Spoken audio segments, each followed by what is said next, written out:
খাগড়াছড়ির দীঘি নালায় জুমদের ওপর হামলা, বাড়িঘর ও দোকানে আগুন দেওয়া ও ৩ জুমকে হত্যার প্রতিবাদে পার্বত্য চট্টগ্রামে ৭২ ঘণ্টা অবরোধের ডাক দিয়েছে বিক্ষুব্ধ জুম ছাত্র জনতা। শনিবার সকাল ৬টা থেকে নৌপথে ও সড়কপথে এ অবরোধ পালন করা হবে। শুক্রবার সকালে রাজধানীর শাহবাগ মোড়ে অবরোধ কর্মসূচি শেষে ঢাকা বিশ্ববিদ্যালয়ের আইন বিভাগের সাবেক ছাত্র নভাংশু চাকমা এ অবরোধের ডাক দেন। এ সময় বক্তব্য দেন ডক্টর অজয় প্রকাশ চাকমা, রুবায়া শ্রেষ্ঠা, তনঝঙ্গা মানবাধিকার কর্মী ইলেরা দাওয়ান, ওহারি ছাত্র পরিষদের সভাপতি অঙ্গন চাকমা। ছাত্র জনতার সমাবেশ থেকে ৭ দফা দাবি জানানো হয়। দাবিগুলো হলো: ১. দীঘি নালার সাম্প্রদায়িক সহিংসতায় আক্রান্ত জুমরা সহ খাগড়াছড়ি ও ৩ পার্বত্য জেলার জুম জনগণের নিরাপত্তা নিশ্চিত সহ জানমাল রক্ষা করতে হবে।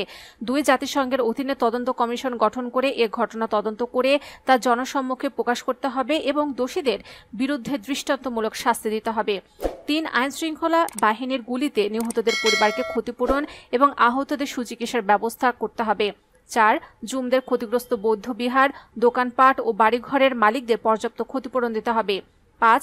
স্থানীয়ভাবে সামরিক ও বেসামরিক প্রশাসনে নিযুক্ত কর্মকর্তাদের দায় অনুসন্ধান করে দায়ী ব্যক্তিদের বরখাস্ত এবং শাস্তিমূলক ব্যবস্থা গ্রহণ করতে হবে। ৬. পার্বত্য চট্টগ্রামের শান্তি ও স্থিতিশীলতা প্রতিষ্ঠার লক্ষ্যে সেনা ও শেল্টারদের প্রত্যাহার করতে হবে।